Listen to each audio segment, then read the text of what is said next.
There she is. Hi, Nan. Hey.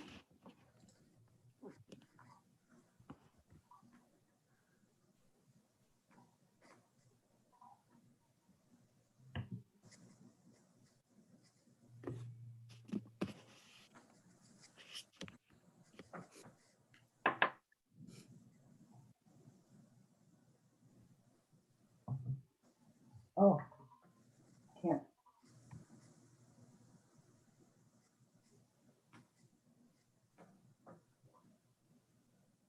Divine, I think we're ready if you are. Okay, thank you. I'm sorry. I couldn't see Marcus on here. So looks like we're ready to go. So I'd like to call to order the December 10th, 2020 regular meeting of the Marysville Board of Education. Can I have a roll call, please? Mr. Luke, Here. Ms. Savage, Here. Ms. Powers, Here. Mr. Smith, Here. Divine. Here. And now if you'd stand and join me in the Pledge of Allegiance.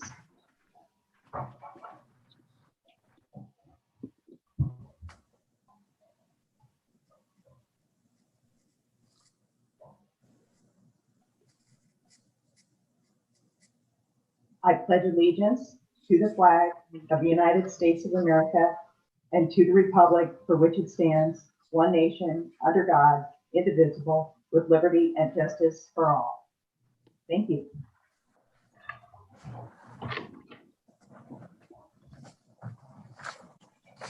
All right, I would accept a motion to adopt our agenda for tonight's meeting. So moved. I'm going to say motion by Mr. Smith and second by Ms. Savage. Roll call. Mr. Smith, Yes. Savage, Yes. Mr. Luke, Yes. Ms. Powers, Yes. Ms. Divine. Yes, motion carries. First up tonight, we have a presentation from our tech department. I know we've been talking about all the work that they've been doing this year and kind of held off on having a presentation because we knew how busy they've been, but we have a presentation tonight. I think we're all looking forward to this.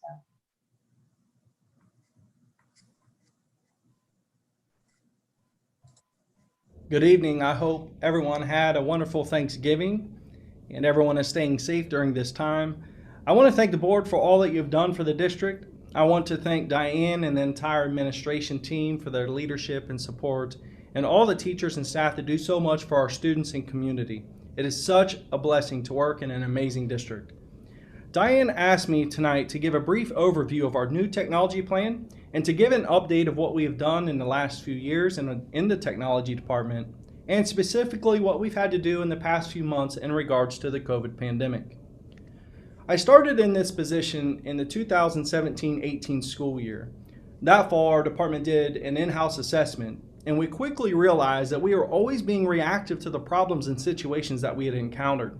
So one of the major goals that we had set out to accomplish as a department was to be proactive in our strategy, to be forward-thinking, to be sure that we were always ready for the ever-changing world of technology, especially in education. In the past few years, we have become far more proactive than reactive. We have been able to be more productive and accomplish so much more than we did before. We are now able to be meaningful and decisive in our decision-making, also able to troubleshoot problems quickly and more effectively than we did before, and we are able to assess and pre-plan projects to stay proactive. We are also becoming leaders amongst our peers in these areas. With that said, all of this has allowed us to be flexible and seamlessly meet the needs of the district without sacrificing quality or support. I wanted to give a quick shout out to our technology team tonight, their hard work, their effort. I am so thankful to have such an amazing technology staff to work with. They work so hard to be the best at what they do and to support our district. I believe truly that we have the best technology staff of any district. So I wanted to give a shout out for all their hard work and all their efforts, especially during this COVID crisis. I would like to take a few minutes tonight and highlight just a few things our department has accomplished over the past few years for our students, staff, and community. One of the areas we have prided ourselves on in the recent years is doing more for less. We have been able to expand our technology footprint, offering more software, service, and support while at the same time reducing our general budget spending. In year one, we saved 23.2%. In the second year, in 2018-19, we were able to save 29.7%. And last year, we were able to save 7%, while at the same time being able to add an additional IT staff member to help support our upcoming district initiatives. With our proactive approach that we have taken, we had the foresight to anticipate the future needs and requirements to support our one-to-one initiative in multiple areas.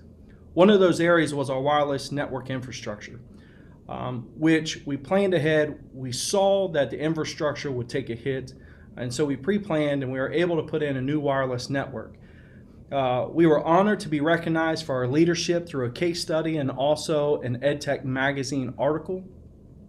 We were also recognized for our personal learning profile work, which has been shared throughout the country by KnowledgeWorks and PowerSchool, as well as our online registration process that we showcased with PowerSchool.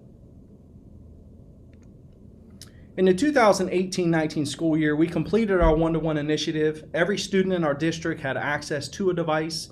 During that time, we increased our bandwidth to be sure that our learning did not suffer any setbacks as we carried out the program. We moved from 500 meg to 3 gig in our district. As we moved through our one-to-one initiative, we adopted more digital curriculum software. We increased our software integrations from 4 titles to over 40 titles. We implemented device web filtering, safety and classroom management software to be sure that our students were secure and safe at the same time. And as we are asking students to start to handle devices every day, to carry them to and from school, we knew that accidents were going to happen. And one thing that we set out to do is we wanted to make sure that our families did not have to carry a hefty burden to replace any broken machines, whether it be screens, whether it be bezels. So we offered an accidental insurance program for our families. During this planning, with over 5,200 Chromebooks that we support and manage, it was imperative that not only did we offer an insurance program, but we also maintained quality and timely support. So we created our own in-house repair shop. We researched, we purchased, and we implemented a repair and inventory management system. And our repair shop over the past few years has saved the district thousands of dollars. And also, though, we've been able to have quality control over our repairs and make sure that we have quick turnaround for our students so that does not impact learning. With so many more devices coming into the district, we knew that more devices would cause more strain on our network and our infrastructure. So we had the foresight to plan ahead. Not only did we increase our bandwidth to 3 gig to meet that demand, we also replaced our servers with new Dell servers for the district, also expanded and updated our fiber infrastructure to meet the demand that these new devices were bringing into the district. We also added the MDM solution, inventory management, and deployment software to support the devices that we had coming into the district. 2 years ago, we were tasked with researching, piloting, and recommending a new master reporting tool as we moved the district towards mastery.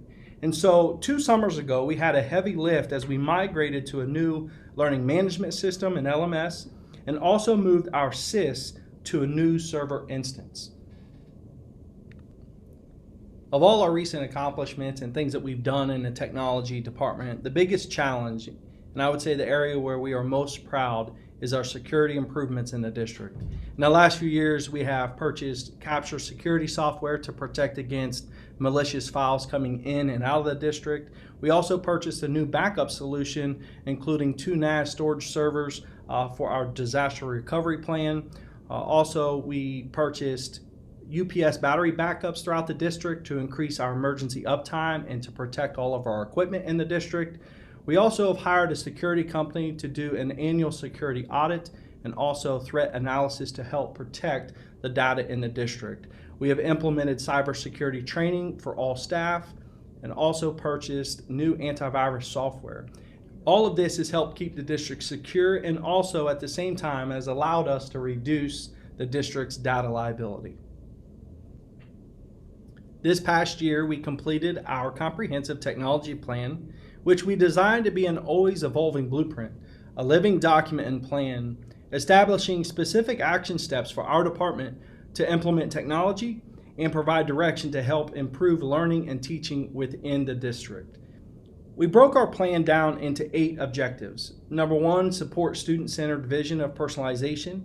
2, support digital wellness and citizenship K through 12. Number 3, provide professional development for all our staff. Number 4, to provide simplified access to technology for all of our stakeholders. Number 5, maintain network infrastructure.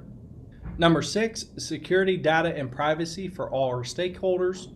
Number 7, impactful digital interface experiences for our stakeholders. And number 8, emerging technologies. All of these 8 objectives of our technology plan and strategic vision expanded the foundation that we already had in place. And these objectives and our proactive approach in the last few years has helped us build the capacity to be flexible. And this became very evident this past spring when the COVID pandemic hit. As the COVID pandemic hit, we saw that we were able to quickly adapt and support our new remote learning format. And I would say this, that no matter what has happened or happens in our district, I believe that our department is able to meet the needs of an ever-changing world of technology.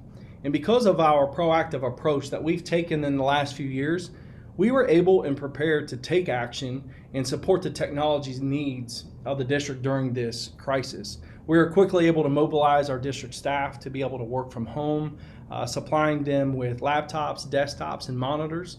Also, we created access for them to connect into the network from home. Also, we rerouted our district phones for communication.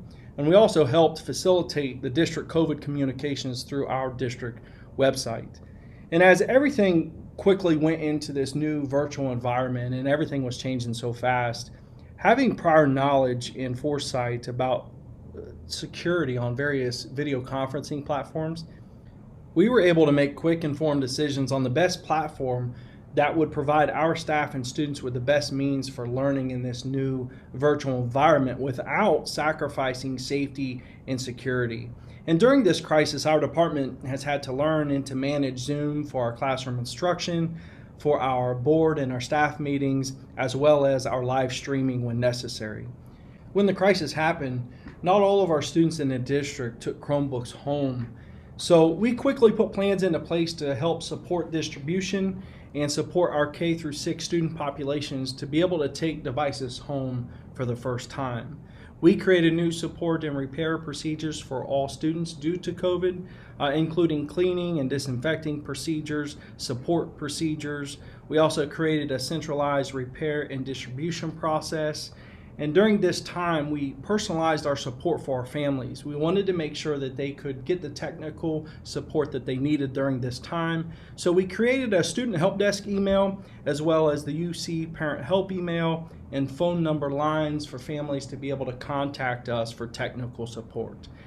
This fall, in the first 9 days of the school year, we were able to help over 1,000 of our parents and students with their technical issues.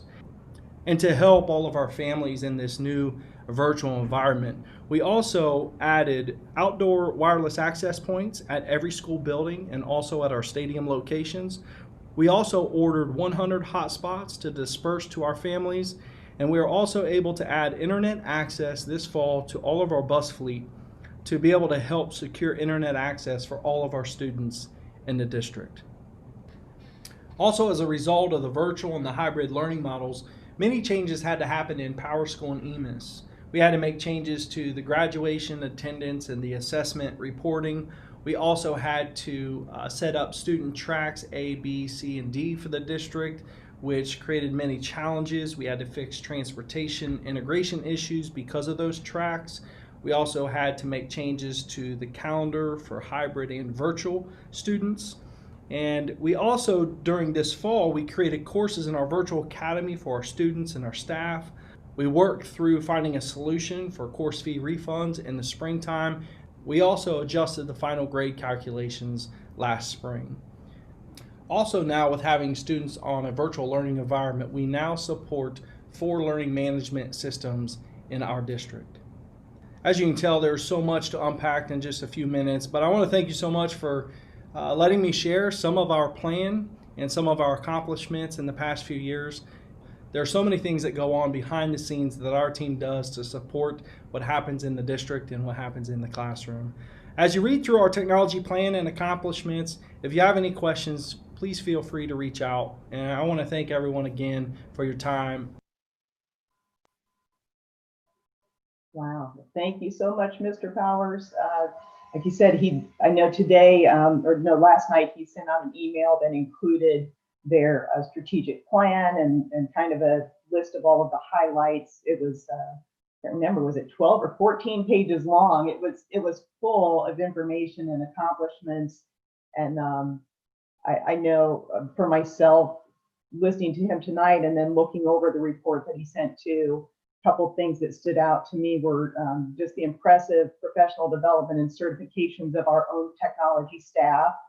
You know, the extra work that they've gone to make themselves be ready to handle all the things that they've had to handle. And really that clear connection that our technology department has to our own student achievement. You know, talked about the personalized learning profiles, the PLPs, and the mastery reporting tool. So, you know, all the work that our technology department does, they're just working hand in hand with our administrative staff, with our teachers, and all of that kind of stuff to support student achievement. So really, I'm so incredibly impressed with what they're doing. I'm sure other board members have some comments about this presentation and just about the work of our technology department.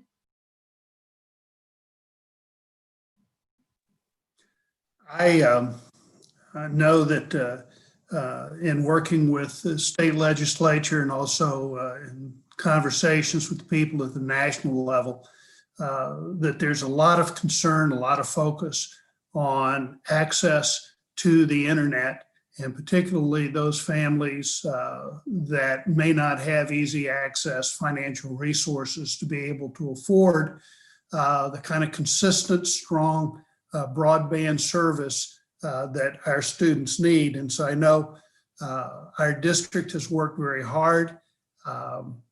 I believe at this point that everybody that has asked for help has gotten help, and that we've been able to accommodate as best we are able the needs for every one of our students in terms of internet access. But I know also that it's going to be an ongoing issue as the internet has not become or stopped being a luxury, an add-on, and it is now as necessary as electricity, water, anything else that we have in our homes in order to be able to survive. So I really appreciate the focus. Helping 1,000 people in 9 days is just absolutely astounding to me.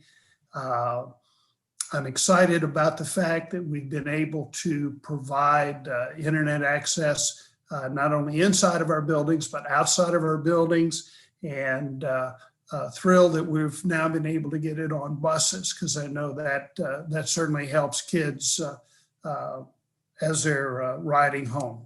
So I was pushing for the technology department to do a presentation. I didn't want to create any extra work. Their presentation was amazing, and what we've learned from it, I think, is fantastic. They're doing a great job. Thank you. Any other comments? I just want to say thank you to everyone. Implementing new systems and making adjustments to new systems is trying at the best of times, and under the pressure cooker that 2020 has been. I really want to reach out and say thank you to the whole technology department, because they have been extremely responsive to this, the schools, the teachers, the staff members that find things as 2020 proceeded on, and they've been very responsive. So thank you very, very much for that effort. Yeah, and I was impressed by the whole report, but I particularly noticed the in-house device repairs. I think that's really impressive. And I was curious about the 14 to 1,500 devices repaired in a year. Does that mean our students are really hard on their Chromebooks, or I would have anybody to, want to comment on that? yeah, I would have to check with Tommy on that. I do know that that includes things like screen cracking or even like the keys popping off and things like that. But I can check with Tommy and get back with you. And that's not just students, I don't think. It's our staff members as well. So 1,400 out of, they're probably working with, I don't know, close to almost 6,000 between students and staff, or 5,500 at least. So yeah, pretty amazing. And I just want to say thank you too. I know they're all putting in some extra time and work and everything to make sure that our kids are taken care of. So, as well as the staff. So thank you.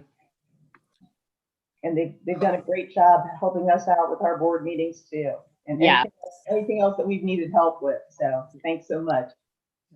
I want to pick up on what Brian said. When I saw that number, I was excited because number of repairs, I think, is probably a ratio of how much they're actually going home and maybe how much the kids are actually using them.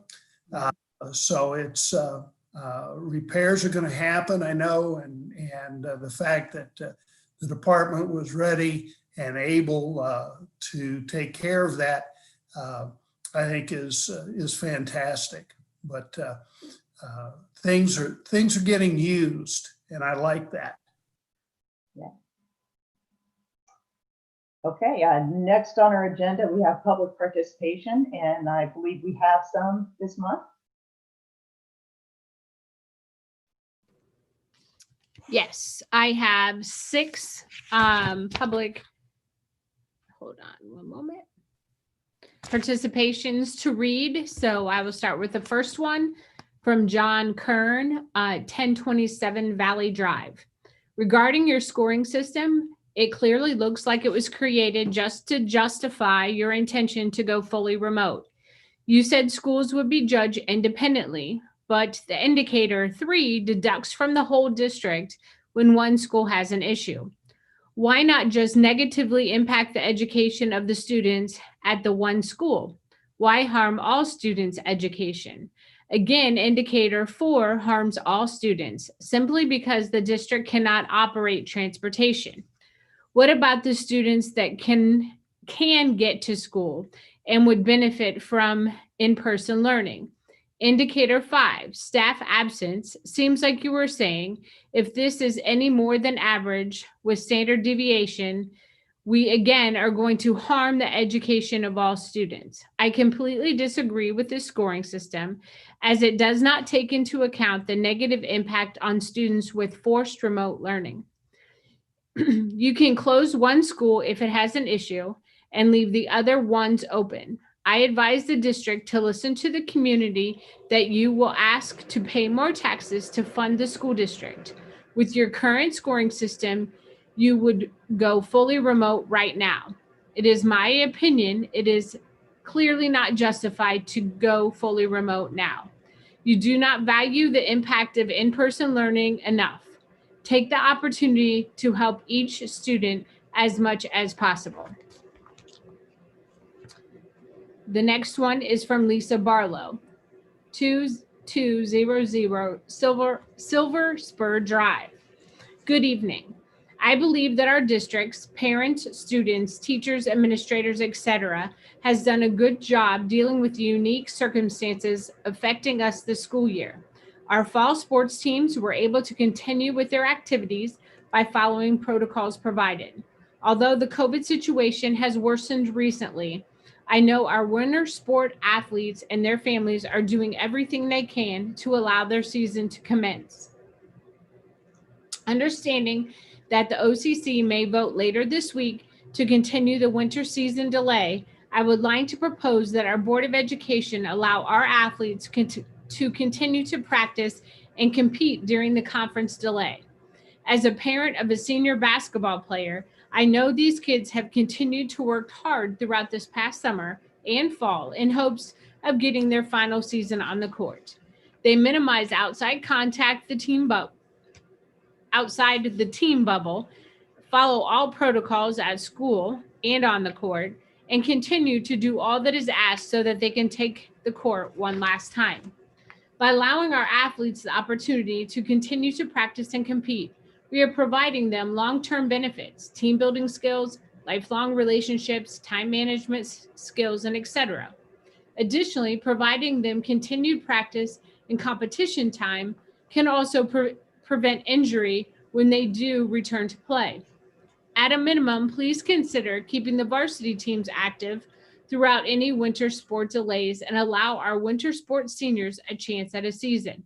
This year's senior class has already lost so much and likely more yet, but by having a detailed plan and protocols for practices, games, etc., we can provide these seniors a chance not to lose any more than they have already. Thank you, Lisa Barlow. Heather Taylor, 708 Grove Street. Good evening. First, I would like to say what a fantastic job our parents, students, staff, and administrators have done during the unique circumstances this year. Our fall sports athletes were able to continue with their activities while following the protocols put in place. While COVID has recently trended up in numbers, our athletes and families continue to follow safety guidelines to allow their season to continue. With the OCC possibly voting later this week to continue delaying the start of the season, it is important for our athletes to stay active in practice and competition during this time.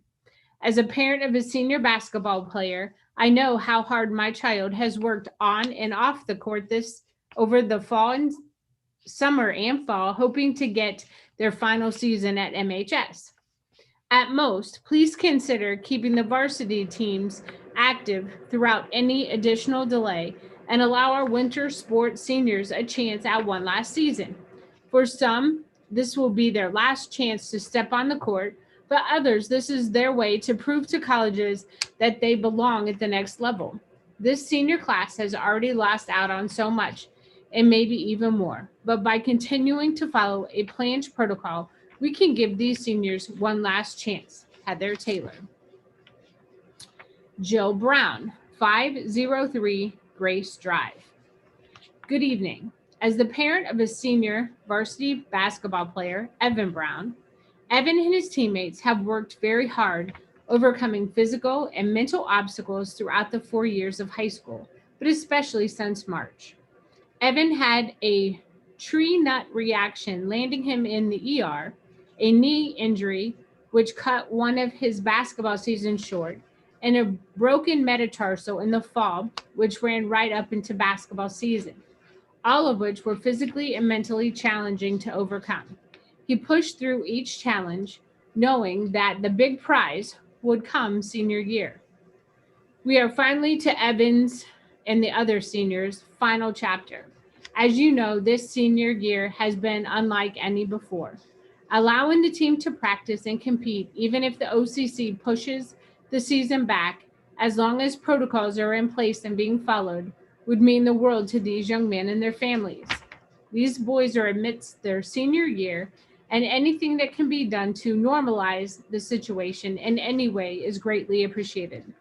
The boys have never been so excited to practice because it keeps the hope alive that they will be able to participate in the final basketball season, for which many of the boys have been striving toward since third grade. Thank you in advance for your consideration. Most sincerely, Jill Brown.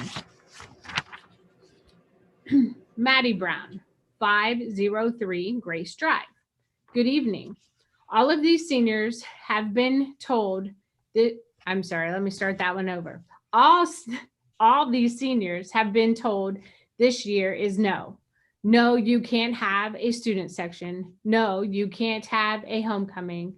These seniors distanced. They wore their mask.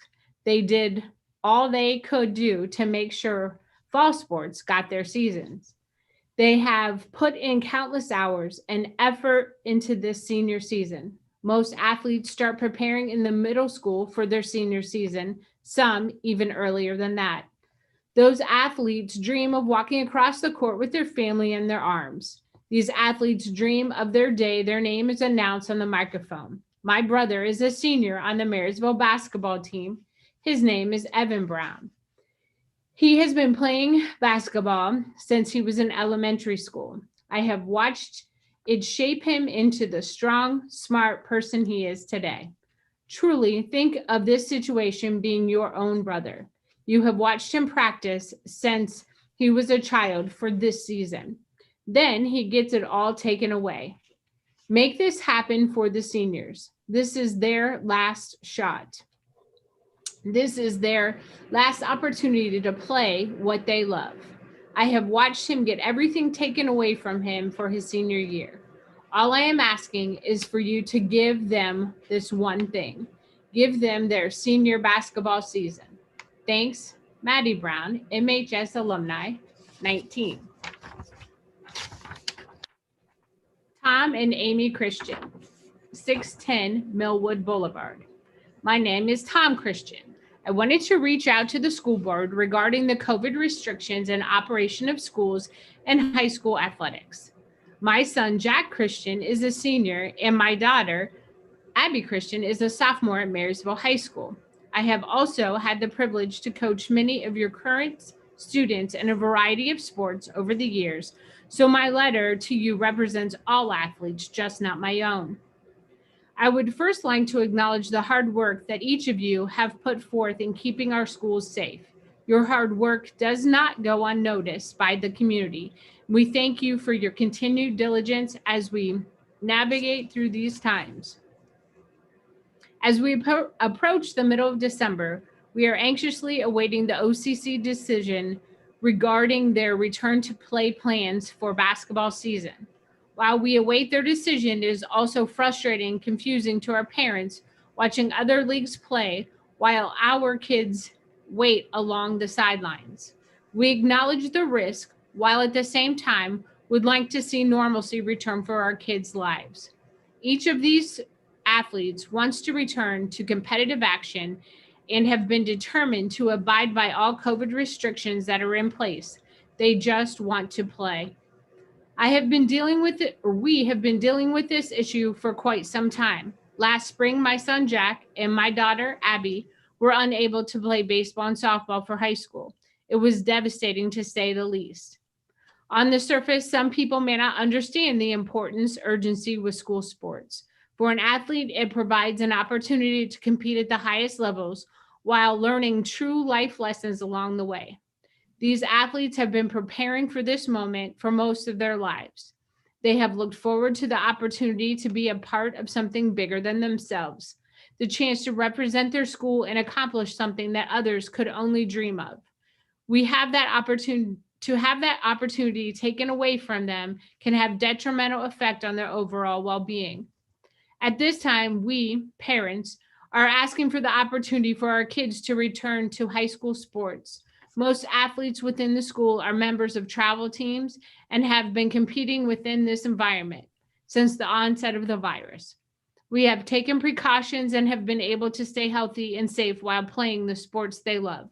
We urge you to allow our kids the chance to play the sports they love while attempting to give them the childhood experiences that they deserve. Thank you for your time.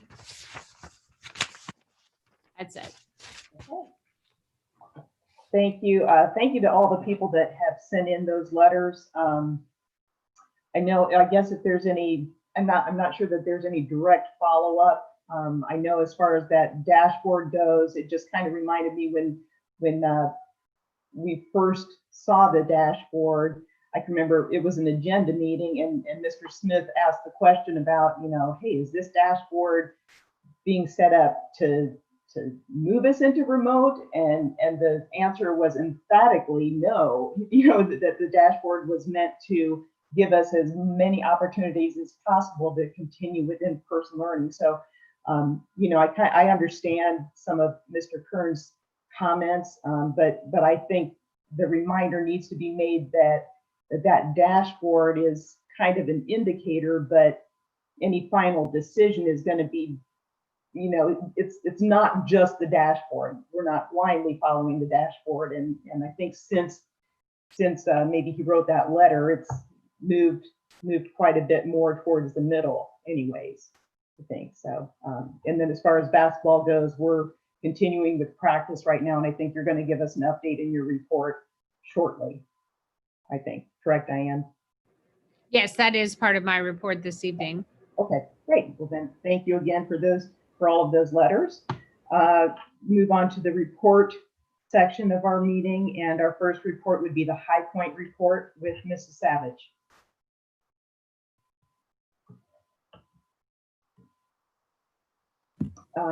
Okay, there you go. I had a hard time getting my mute button off. I apologize for that.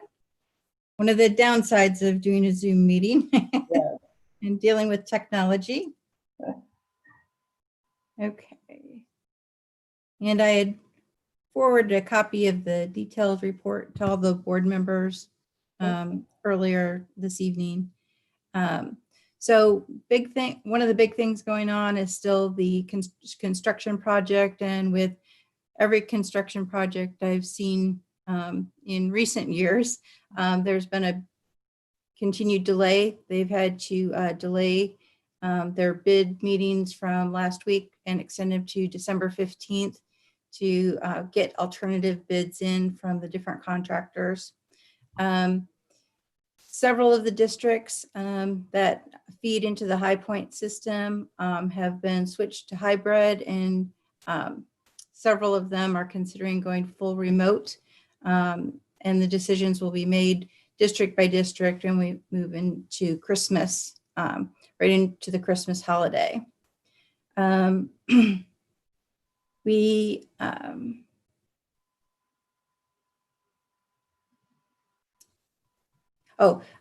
Virtual tours are now online. So any students that are juniors or seniors that are be interested in potentially attending the High Point facility in Bell Fountain can sign on to www.ohiohighpoint.com/tour. And that'll allow you to go ahead and do a virtual tour of the entire facility. And if you are somewhat interested and have some detailed questions, there'll be an opportunity from that point to check on some boxes and come back for a more detailed tour where you can actually meet some instructors. But that's all I have. Thanks. Thank you. I actually went on a couple of those virtual tours the other night. I was looking through my notes from last month, and I'm like, oh yeah, the virtual tours are open now. And so it's just kind of fun to look at the different programs they have. And I really appreciate the fact that with each program, they listed a variety of possible jobs that you would be prepared for if you chose that path. So that's good. Next up, our superintendent report. Right, a couple things. I wanted to make all of you aware of a new partnership that has just evolved over the past just couple days now between Bunzl Middle School and Amazon. Bunzl Middle School will be partnering with Amazon to do some instructional modules called We Build It Better. And it has an eye at logistics, modeling, and design. And that will be even taking place as quickly as second semester.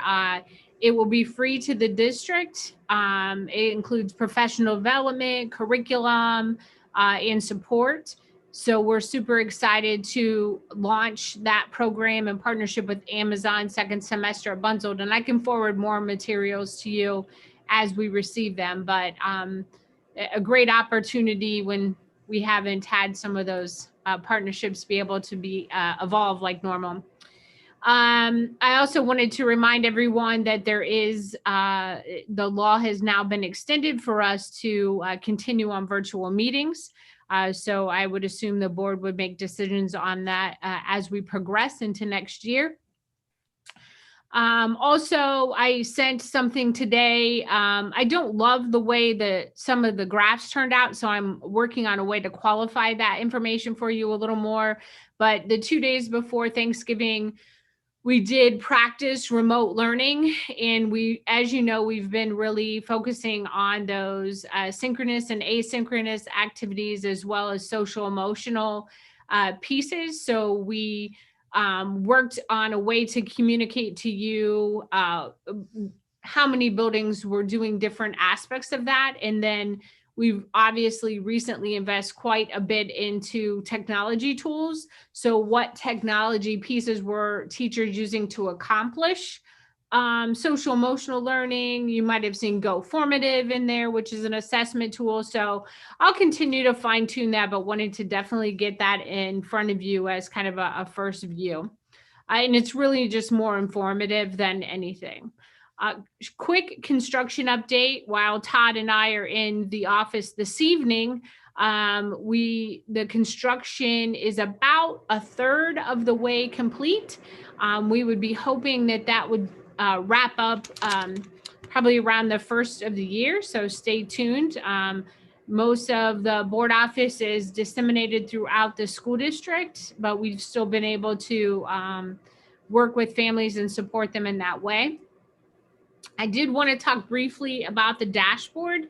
If you've been on, and just to clarify, maybe, or bring clarity, some of the comments from Mr. Kern, the ability does exist to look at each individual school. So you'll see that it's midway down the screen or a little bit lower.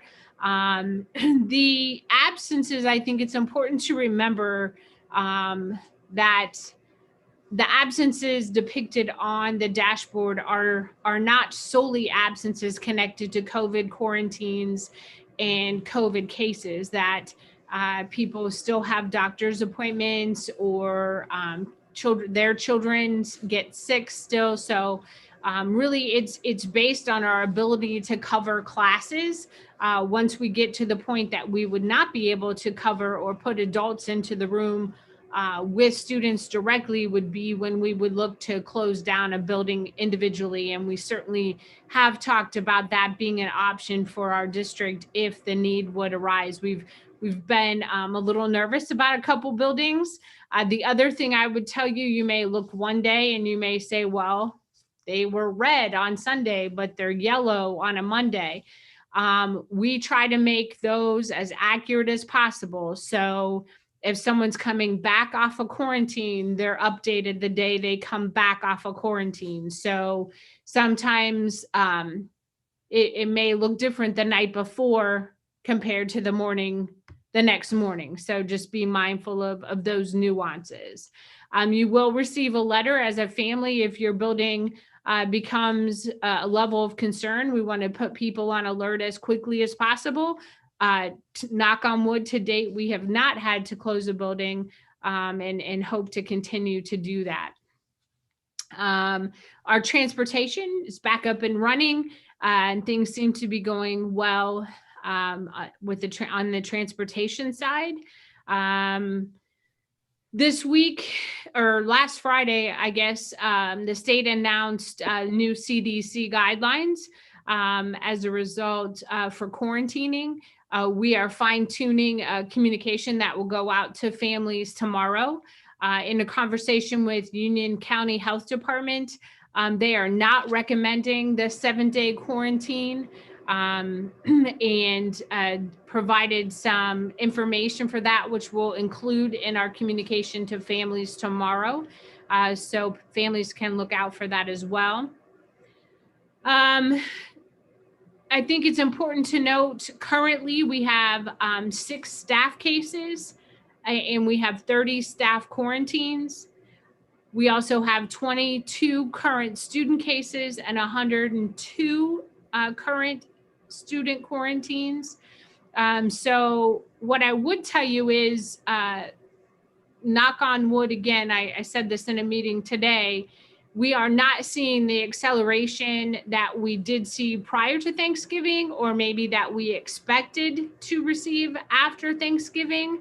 And according to Jason Orsina, the county is experiencing that same result. I would not say, from my understanding from Jason as well, we're not seeing any more acceleration. I wouldn't say we're seeing less cases either. So it's kind of like we've slowed down, but we have not seen the increase that maybe we predicted or we were informed that we may see after the Thanksgiving holiday.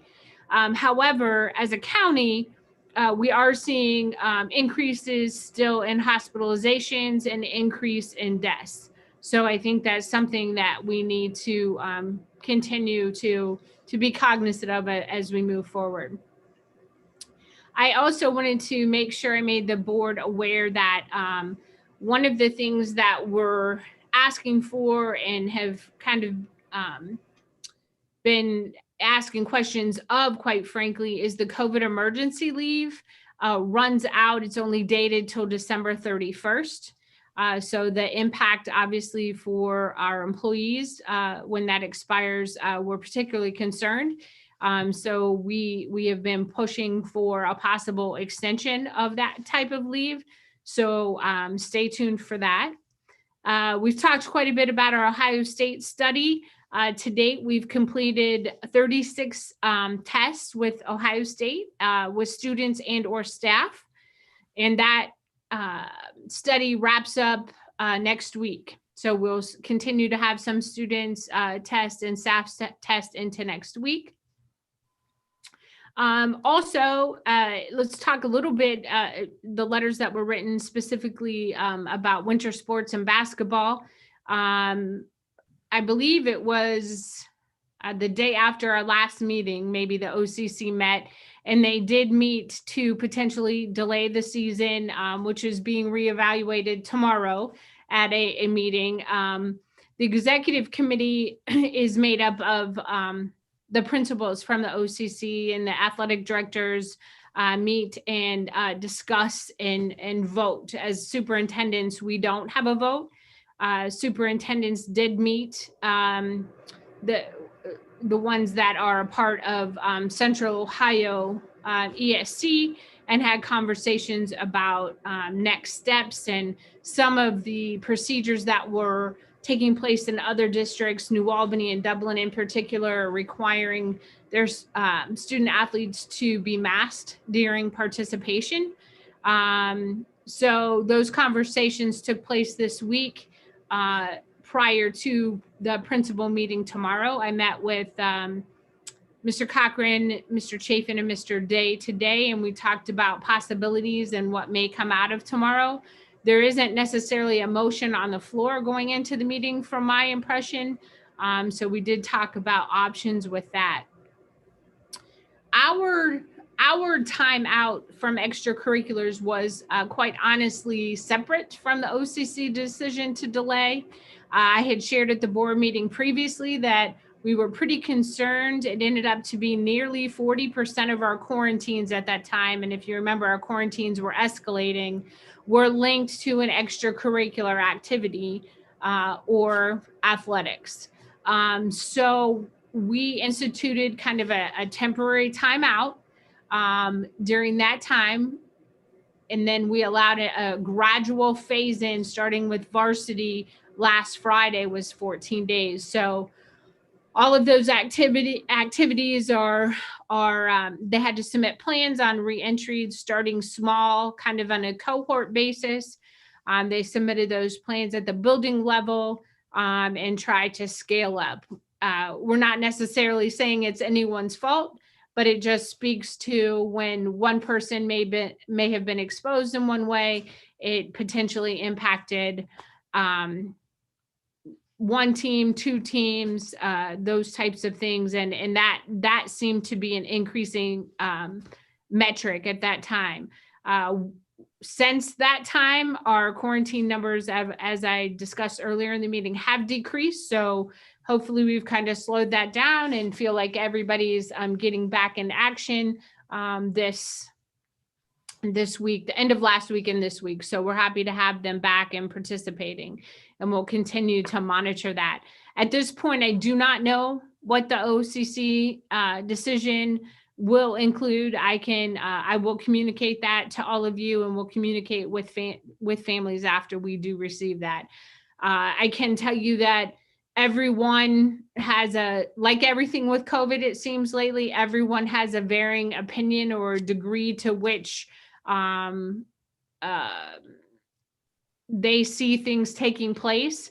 And when it is a vote by school, Marysville is one vote, and other communities that have multiple high schools, they get one vote per high school. So remember, those are all things that go into that decision. So I think it's important to understand that process as well. I think the last thing I just wanted to share that I found out about before we came in to the meeting is would like to congratulate the football team, and specifically we were informed that one of the players on the football team was named to the All-Ohio team as the Defensive Player of the Year, which is the first time in our history of Monarch football from what I've been told. So we'd like to congratulate Brent and the team, and specifically Gabe Powers for that accomplishment. It's nice, to continue to have things to cheer about until our athletics get back in full swing. So congratulations to Gabe and Monarch football. Great news. Thank you. And I wanted to go back a little bit to the dashboard. And I guess one thing I was thinking about when you were making your comments is that I believe the intent was if the dashboard moved to a different section, the plan was to not make any decisions until it had been there for about 2 weeks. Am I remembering that correctly? Yes, it's recommendation that it's a 14-day stability factor, if you will, because we know it is kind of a charged metric sometimes. Right. One item of note, I would tell you, indicator 1, we do receive some questions about. That is a lagging indicator. That is our community township data. That information comes directly from the health department. So we have to wait on that information to come from them. And they have obviously been overwhelmed. But even when it's it was just updated over the weekend, that didn't change anything. So right now we're sitting smack dab in the middle of the continuum when I looked prior to coming into the meeting. And also, to your point, Mrs. Devine, that's really just a trigger for a decision to be made. It doesn't mean that we move into red and we're there for 14 days and we're going to shut down. That's a trigger for us to say, okay, where are we at? And an individual school or department may have to close before the whole district would. I just think there's a lot of moving parts. That's why we're trying to update every Friday to families, send the letters on a continual basis to families so that they can stay informed.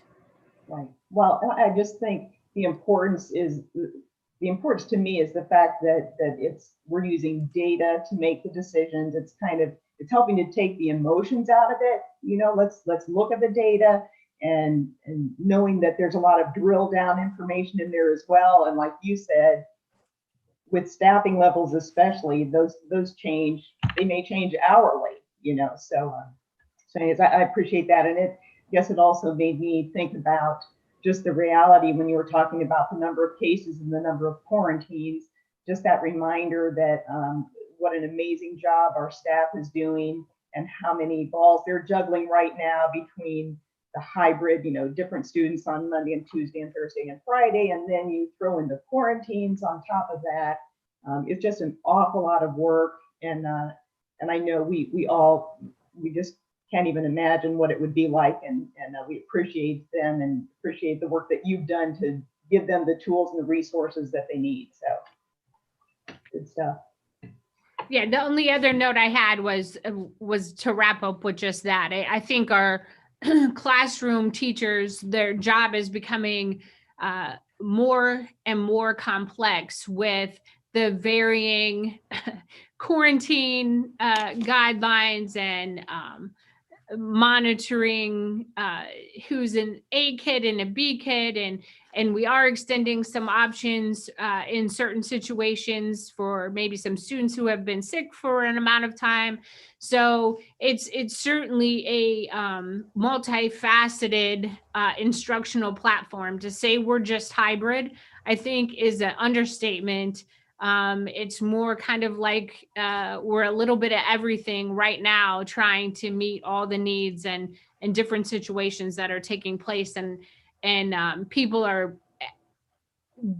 going beyond, above and beyond what they normally do to make it work. And certainly we're couldn't be happier with that, and we're proud of what all our staff are doing. I had one question before we move on. Sure. So here you're right, Diane, that the teams that were on pause, they were asked to submit a sort of a reopening plan of, so how did that work? Who looked at those plans, or who vetted them, and were they all accepted, or were they amended, or were some of them sent back? How did that work? So those plans were submitted to the athletic directors and principals for approval. And we went from the idea of kind of that small cohort that we started with, for example, in the summer, and we wanted to start small to scale quickly. So I do know a few people had to make revisions, but nothing drastic, because they were pretty familiar with the protocols that we started with. But for example, we had some cases where there might have been a positive case on one team, but it impacted multiple teams. We look for ways to separate that out in the future, so that I don't want to use the word cross-contamination, but that's the only word that's popping to my mind. So we could limit that cross possibility for quarantine would be the right phrase. So I cannot give you the exact numbers of how many were returned, but there was a process vetted through. And That's okay. I was just trying to picture how the process worked. And the other question I had was the last couple of updates that we've gotten. It looks like there's not a lot of transmission going on in the buildings during the school day, as far as we know. Is that still our awareness? that would still be our awareness. So as you know, that's the aim of the Ohio State study at large in the state. So I'd be anxious to see how that transpires. I am aware of 2 suspected cases that would be transmission, where close contact turned to a positive case out of all of them that we've had. Thank you. Sure. The only thing I would add to that is, remember, Mr. Luke, that's because we're staying 6 feet apart too. I mean, there are multiple factors in there. What would happen if we went 3 feet apart? I think we'll really understand when that Ohio State study surfaces, because they looked at buildings going 5 days a week for going 6 feet, hybrid. They looked at a variety of instructional platforms. So that's really what's exciting about that study. Any other questions? Do you know we're going to get any numbers from that? Not yet, but I will let you know.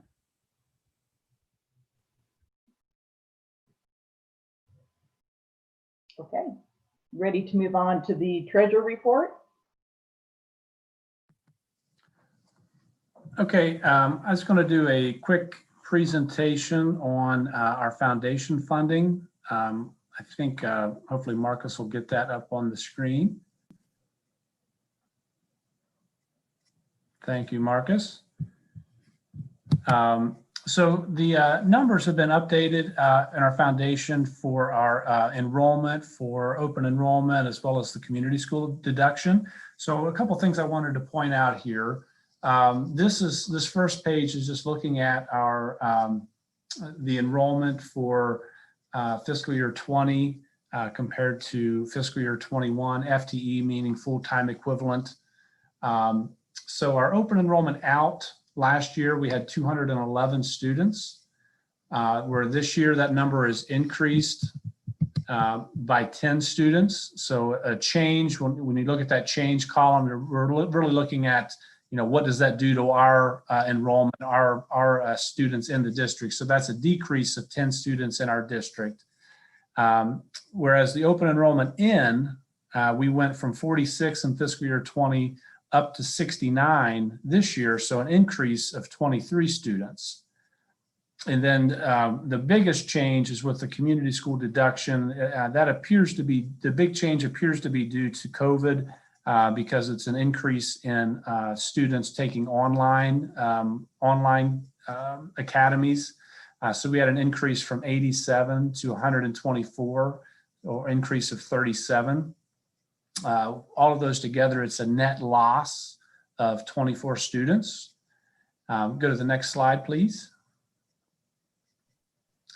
So just taking those same numbers and looking at the dollar impact to the district.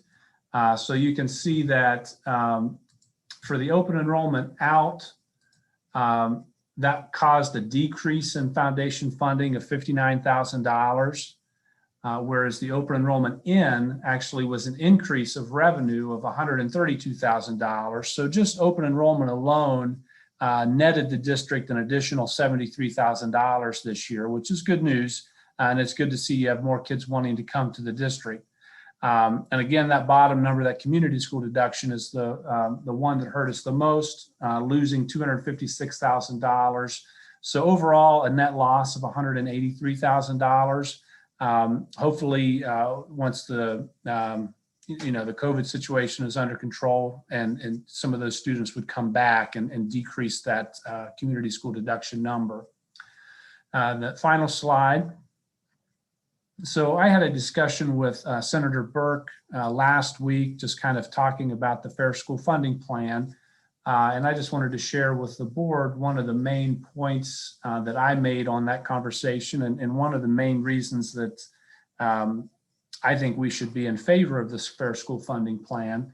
One of the most important components of that plan is that it eliminates the deductions for open enrollment and community school FTEs. That also eliminates the deduction for vouchers. That does not impact us because currently we don't have any voucher students. Not to say that it could happen in the future. So that's a very important aspect of this plan. And the main reason why is, so if you look at Marysville's state foundation funding, we receive approximately $4,000 per student.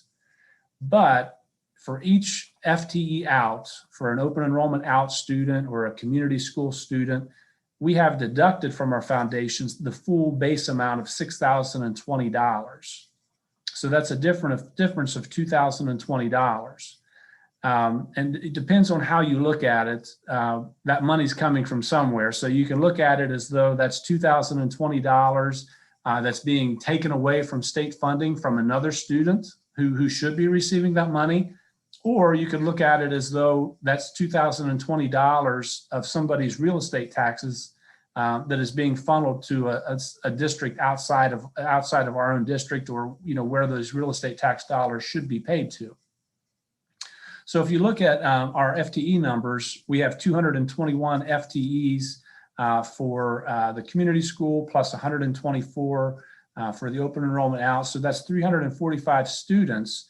That variance of that 2020 times the 345 equates to almost $700,000 of state funding. And again, or if you want to look at it as real estate tax dollars, that again is just being funneled out of the district that should not be. And this is a major flaw in the current funding system, and one that hopefully, whatever system they come up with next year, hopefully this is something that they address.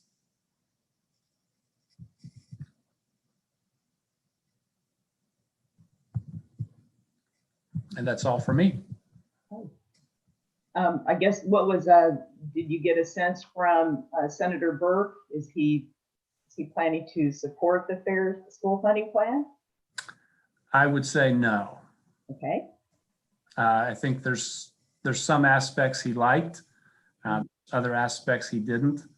And it's already, I think it's already to the point that it's not going to be considered by the Senate during the lame duck session. So I don't think that means that it's, dead in the water. It just means that it's going to be discussed next year in 2021. And, something has to be done by June 30 because there will be a new biennial budget coming. So I think there will be discussions, and we will continue to try to push for the Fair School Funding Plan. Well, I appreciate you taking the time to talk to them and explaining some of those concerns that we have and some of the flaws. So, anyone else have any questions or comments of Todd?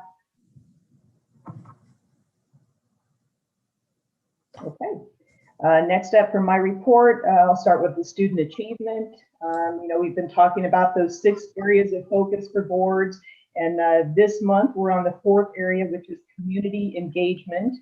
So I did share with you the link. OSBA really has a lot of great resources for ideas with regard to community engagement. I do have to say, I feel like our district and our board really strives to do a good job of community engagement, but I know we always can find ways to improve. And the virus has been such a main focus this year. So it's one comment that OSBA had made was just to make sure that our community knows about all of the most important issues that our district is working on. And I think you hear about those in the reports every month. We talk about our social emotional support, our personalized learning, mastery-based reporting, the importance of partnerships and internship opportunities, state of our finances, just what we heard from Todd. So I think those are, just a few of them, but again, once we get through the virus, all of these issues, I think there's some neat ideas that we might consider as a board to improve our community engagement. Also, just kind of a heads up, I sit on the chamber board as the education rep, and I was nominated again to serve this coming year, so I'll continue doing that.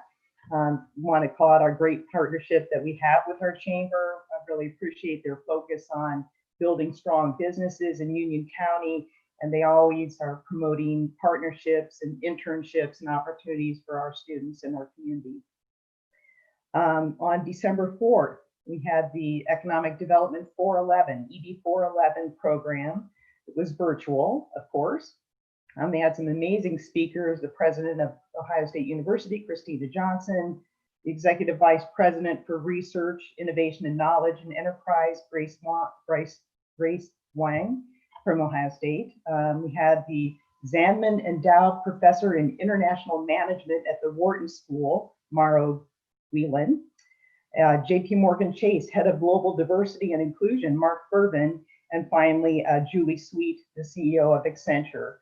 So there were just some really powerful speeches, talks, whatever, some points that people made. And I'll share a few of my takeaways. I know Mr. Smith attended as well, so he may have a few comments. But one big one was to encourage change and sustain that change by bringing everyone along. And so I think it was Julie Sweet talked about having intentional interventions for those who may feel excluded as they return to in person. So, throughout this time, everybody's kind of, you have to do what you have to do to survive, and everyone has a different experience. So just that reminder that as we come back together, make sure that we're extra careful about supporting everybody, I guess, finding ways to make sure everybody still feels connected and has the professional development they need. Also recognizing that goals may need to be reset more frequently now. Instead of having annual goals, may have to be redone every 6 months or even sooner, just because of how fast everything changes. And then another interesting thing that I thought of, that I heard, was that the fact that COVID has really accelerated some trends. They talked about aging population, and with COVID, birth rates have dropped as people have lost their jobs and stuff, and so we already had an aging population, but it's accelerating that, and also the acceleration of having more hybrid work settings, accelerated issues of inequality and automation. But the gentleman from the Wharton School also talked about in education the fact that he's been teaching classes remotely, and he's really noticed quite a bit more engagement from his students, and kind of attributed that to maybe the fact that it was less scary to ask a question in a Zoom format than it is when you're sitting in a classroom surrounded by your peers. And he said, I think he said about a 30% increase in engagement from his students. So I think it's just really going to be interesting to see how all of these experiences from the past year are going to impact both the way that we teach and the way that students learn and interact. Mr. Smith, did you want to add a few comments? I just like to second your observation that this was really a powerful presentation. Heads of corporations and business operations, very, very accomplished individuals that were the speakers. I thought on the presentation from Chase on diversity, what I took from that was that you need to be very intentional in making a decision that you want to become more diverse and you want to address the diversity that exists in our society. I think the point was made several times that our country, our world is changing, and that diversity of the workforce and diversity of the clients that you're working with, in our case, the students, is going to grow. It's not something that's temporary. I think the second point was that you have to be very deliberate. You have to set some targets and goals. And the third is to actively look at and research to try and recognize the barriers that exist to becoming more diverse. You need to recognize that as individuals, we do things and we say things and we bring our personal experiences in life forward.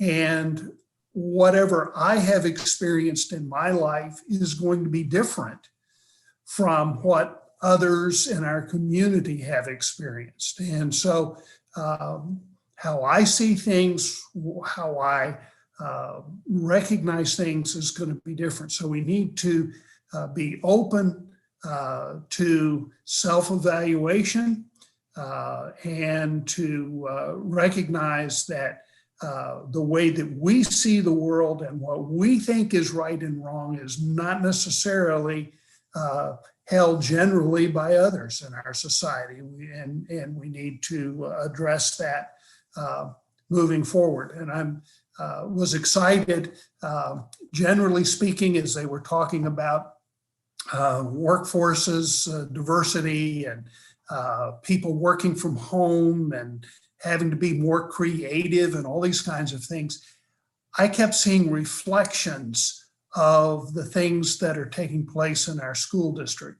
And so that part of it was really reinforcing that the goals that we've set, the approaches that we're taking to instruction, trying to personalize, develop creativity in students, let them figure out that there are 6 or 7 or 8 different ways to add 1 + 1 and come to, is what really needs to be done in the future. And I know that sometimes we get criticism and a little pushback, but when you talk to people that are driving the world on a much more larger scale than our school system is, you see that what we're doing fits what they're doing in many ways just perfectly. So I came out of that really excited. I thought it was a great couple hours. So I couldn't agree more, Dick. And I think I think just like what you were saying, the fact that what we're doing aligns with them, and the fact that our region, you know, this ED 411 is focused on the Columbus area, and I think maybe 20 surrounding counties or something like that. But we're just growing like gangbusters, and we're positioned so well for when things do come back. And really, we're not even waiting for things to come back. Things are already happening in our community. So I just thought at the very end, the note that I had was, let there be change, bring it on. We're stronger together. There are more opportunities than obstacles. And again, I think that fits our district. Last couple things, just a reminder, Care Train auction is tomorrow night. It's a virtual auction. They already have the auction items are online right now. And on Sunday, December 13th, there's going to be a virtual concert at 7 p.m. I think it's sponsored by McCarthy and Cox and can be found at the Shine FM Facebook page. Another reminder, Capitol Conference has our sessions are available through December 31st. So if you're just sitting at home with nothing to do, then go ahead and watch a couple of those conference sessions. And organizational meeting, later in our meeting tonight, there's a recommendation to change the meeting date and time for 2021. And I also sent the committee listing that will be approved at that meeting. So please let me know if you have any questions, or if there's a committee that you're on right now that you feel like maybe somebody else would fit better, or you would like to try something new. Please let me know. I'd like to get that list to Donna here before too long. That's it for my report. Next up, legislative report, I believe. Things have been busy in Columbus as this session winds down. Probably the most notable legislative actions took place was House Bill 404 being passed and signed into law. It was mentioned earlier that allows us to hold meetings virtually for another 6 months or so. I provided in my report more detail as to the educational provisions, things such as health screenings, community school transportation, principal and teacher evaluations, where more latitude is given, and some changes in the criteria. And also on College Credit Plus, an extension of some authority to waive or modify some of the requirements in the program. I did not include in the written report information about a meeting that I attended on the College Credit Plus eligibility. This was a meeting of the Ohio Department of Education, Higher Education. And it was basically an organizational meeting. A couple of things that were brought up as focus for this group was the gap that exists between low income and economically insecure students. And in fact, their participation being not what it is for students that have greater resources, with the idea of trying to provide some additional opportunities, but maintaining the rigor and the standards of the program. And to try to look at other areas where there might be barriers for access, and to try to come up with some strategies to address that. So that'll be an interesting project moving forward. I included some information in my written report that we received on a couple of other legislative items. We got messages concerning some changes in terms of tax valuations or the board of review process, some things which we have discussed a year or so ago that have come back to the forefront. And over the last 2 weeks, I've probably had 2 or 3 conversations with both Dave Burke and Tracy Richardson, well, not directly to her, to their administrative staff, on these issues, and encouraged them to avoid making changes on things addressing the tax issues, as was mentioned in some of the things that we received. On the school funding plan, I contacted OSBA earlier this morning, and as Todd mentioned, that is probably not going to be acted on. And I would expect, as he said, for it to be reintroduced early in the session in January or February as we're moving forward. I had several phone conversations with Senator Burke. As Todd mentioned, he's found some issues and some problems. He told me he was about 60-40 in favor of it. There was he liked the basic structure, the fact that it tried to identify what the costs were for educating and setting some goals in that respect.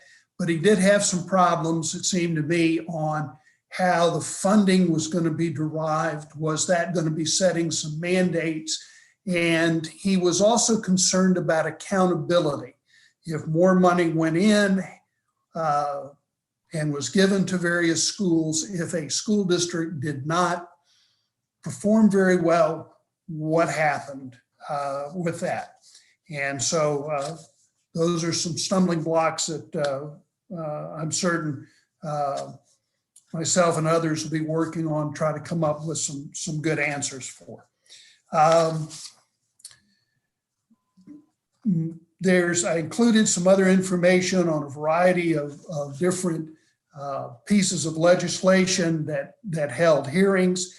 Most of those are not going to probably go anywhere just because of time, but I would point out that the governor did sign Senate Bill 89 into law, which was a bill that I spent some time encouraging both of our legislators to support.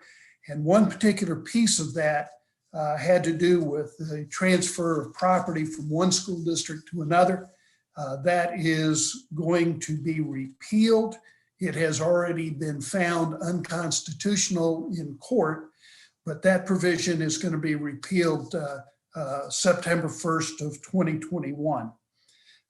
My last comment was that there's going to be a push to get some things done.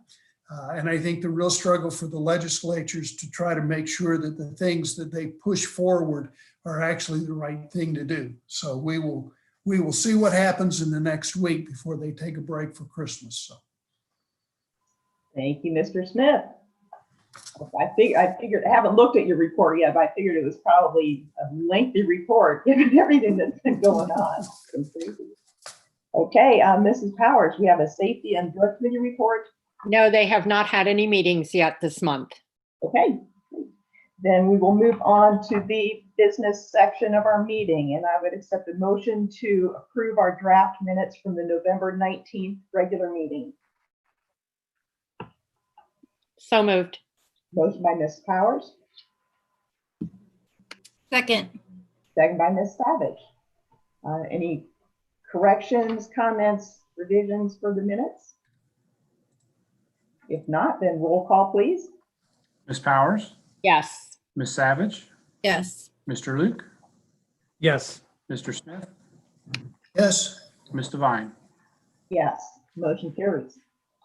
Next, we have a Board of Education item. I would accept a motion to change the date and time of our 2021 organizational meeting to Monday, January 11th at 5 p.m.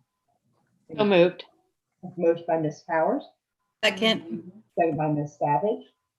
And again, that we are currently planning for that meeting to be a virtual meeting at this point. Any other questions or comments? Okay, roll call, please. Ms. Powers, Yes. Ms. Savage, Yes. Mr. Luke, Yes. Mr. Smith, Yes. Ms. Devine. Yes, motion carries. Next on the agenda, I would accept a motion to approve the treasurer CFO items. So moved. Motion by Ms. Powers, Second. second by Mr. Smith. Todd, do you have any comments? Yeah, just a few highlights. One, the Hope Center lease is on there for approval. We've done that each around this time of the year, each year for the last several years. So it's just another 1-year renewal, exact same terms as previous. On the appropriations, I would just note in the 516 IDA-B grant, which is our special education grant, there's a large carryover this year that we're approving to increase the budget by. The reason for such a large carryover is that last year we received what they called IDA-B restoration grant, which was basically the Ohio Department of Education had a large sum of monies from previous year grants that they kind of reallocated to districts across the state. So that gives us a little bit of a reserve as we were starting to run low on our IDA-B funding. And finally, just on the cash flow, I would note that we received our BWC rebate in November of $213,000. And that's separate from the dividend that you may be hearing about. We should receive the dividend in December, and that's going to be $795,000. Merry Christmas. Yeah. Any questions of Todd? Yeah. IDEA, just a comment, is something that's been part of discussions at the national level. It was created by the federal government, and it's Individuals with Disabilities Act, and that funding, a lot of the largest bulk of that funding comes from the federal government. And so having a little bit of reserve is a wonderful thing. Good point. And I guess I'll just make the comment about the Hope Center lease and just what a nice partnership that's been, and how much we appreciate what the Hope Center does in our community, and the fact that we've got our Tri Academy in the building. Just a lot of good things going on there. Okay, how about a roll call? Ms. Powers, Yes. Mr. Smith, Yes. Mr. Luke, Yes. Ms. Savage, Yes. Ms. Devine. Yes, motion carries. Next, I would accept a motion to approve the superintendent items. So moved. Motion by Mr. Smith, Second. second by Ms. Savage. Diane, any comments?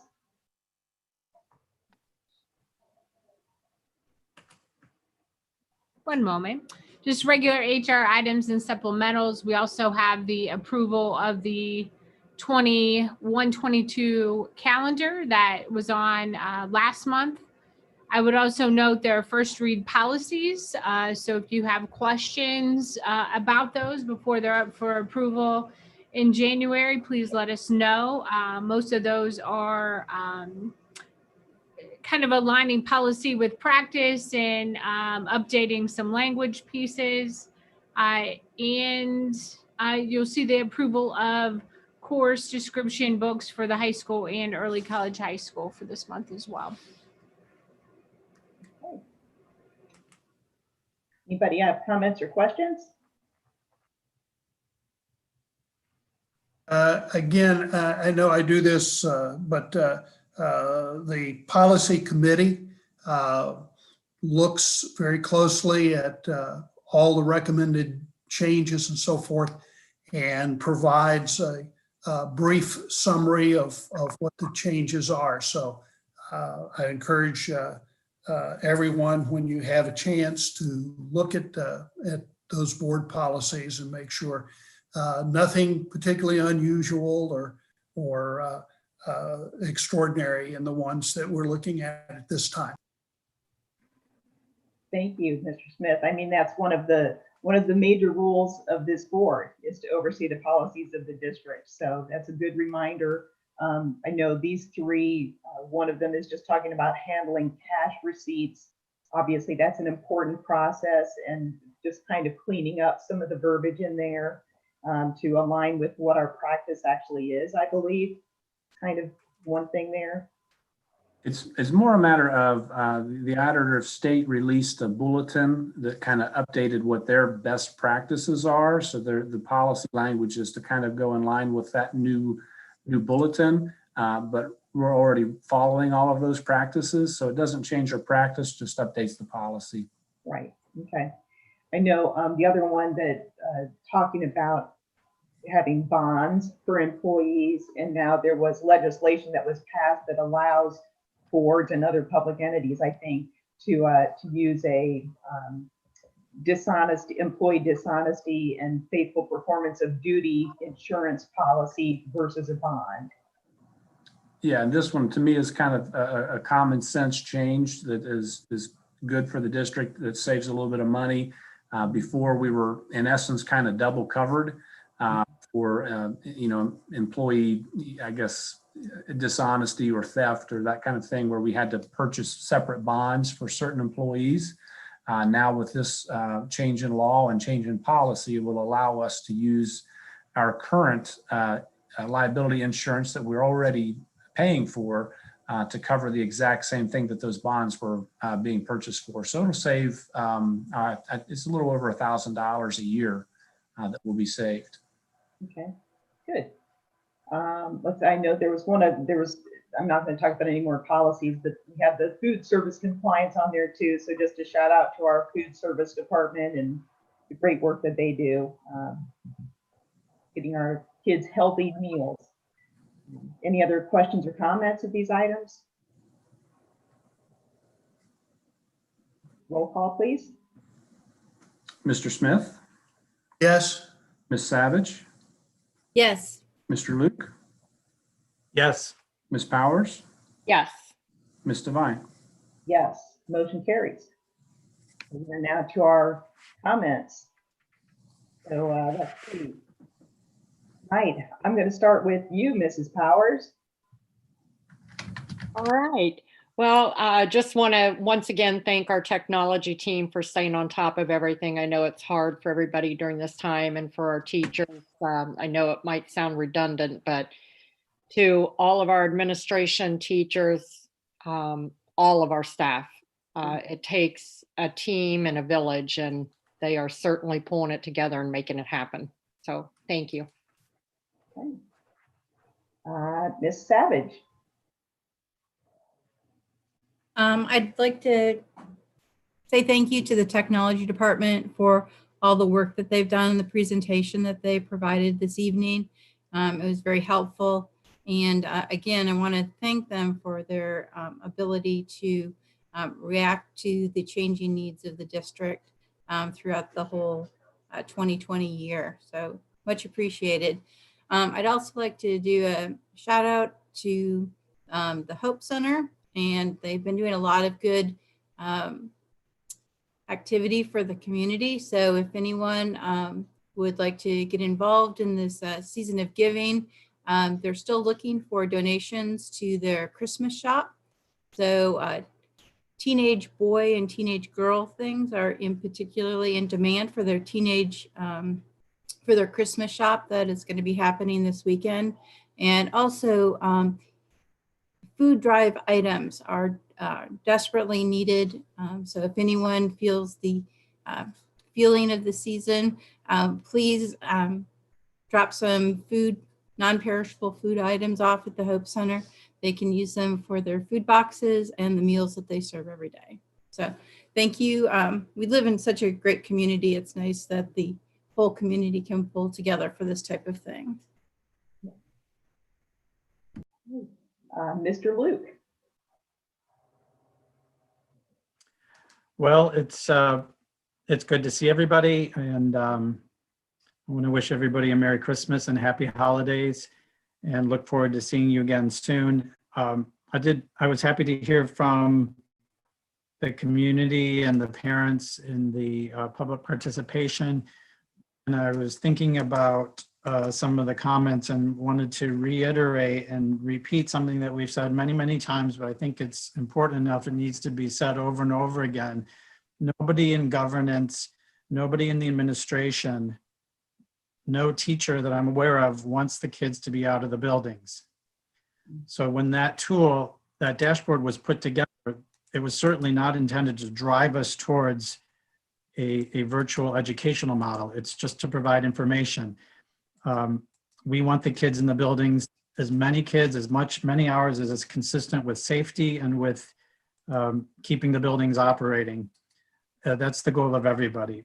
And I also wanted to point out that when they're not in the building, they will not be harmed. We are working very, very hard, the administration and the teachers, to provide them a very good education, whichever model we're in, whether we're in the building, hybrid, or virtual. The goal is the same, to take care of our kids, that they get a good education, that they take care of them emotionally as well. So I just wanted to repeat that because I know that we're all on the same page with that. Definitely. Thank you. Yeah, thank you. Mr. Smith. I've got a couple of things I want to touch on. I know the letters that we got encouraging support for our athletes and the extracurricular programs and so forth. I know programs like the mock trial and swing choir, and as well as the basketball teams and so forth, are all really struggling. And I know that the administrative staff, athletic directors, coaches, advisors, and so forth are working just as hard as they can to try to give the kids every opportunity to participate and fulfill their expectations for a great extracurricular athletic season. So hopefully things will come together and we'll be able to enjoy being able to watch kids compete and experience all the wonderful things that come out of the specialized programs that take place outside of the regular school day. I want to call a couple of things from the board notes. It was mentioned that the Monday and Tuesday prior to Thanksgiving were practice days for our total remote, and it was nice to read as you went through those that the teachers and staff and hopefully the students and parents felt like things went reasonably well.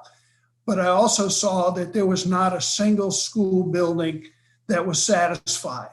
They each mentioned the fact that there were things that could be done better. They would try to provide, I know at Raymond, they talked about trying to provide flexibility for schedules, and that the teachers were posting videos that could be accessed at any time by the students or by the parents.